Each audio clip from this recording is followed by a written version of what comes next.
Kutokana na maendeleo ya sayansi na teknolojia, maendeleo ya kijamii, kiuchumi na mabadiliko ya kidunia, huduma za kifedha, huduma za kifedha za kimtandao namaanisha electronic money transaction, ni mojawapo ya hitaji au huduma kubwa inayohitajika kwenye jamii, na hii ni mojawapo ya huduma ya msingi ambayo jamii inahitaji.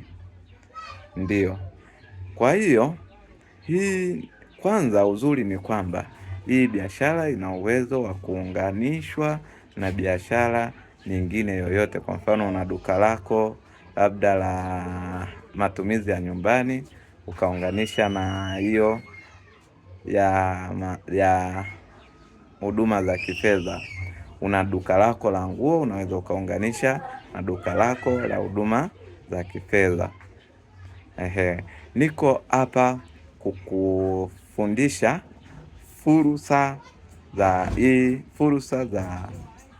huduma za kifedha, electronic money transaction, namna ya kufanya, lakini vile vile kwa wale wanaohitaji hizo line za wakala,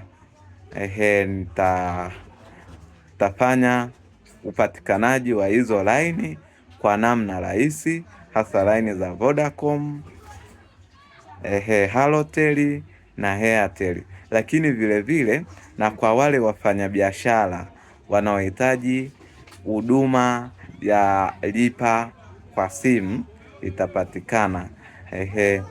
Mimi ninasisitiza huduma ya fedha za kimtandao au electronic money transaction, kwa sababu ni huduma ambayo utaitoa, yani ni mzunguko wa fedha ambayo hela yako iondoi kwenye mzunguko. Hela yako unabaki nayo na unatoa huduma kama kawaida, yani ni kama kubadilishana hela. Na wakati huo huo una uwezo wa kuuza huduma nyingine kama huduma za kununua vocha na vifurushi, vyote hivyo kwa pamoja. Unahitaji huduma hizi, tafadhali wasiliana na mimi tuweze kupata ujuzi pamoja.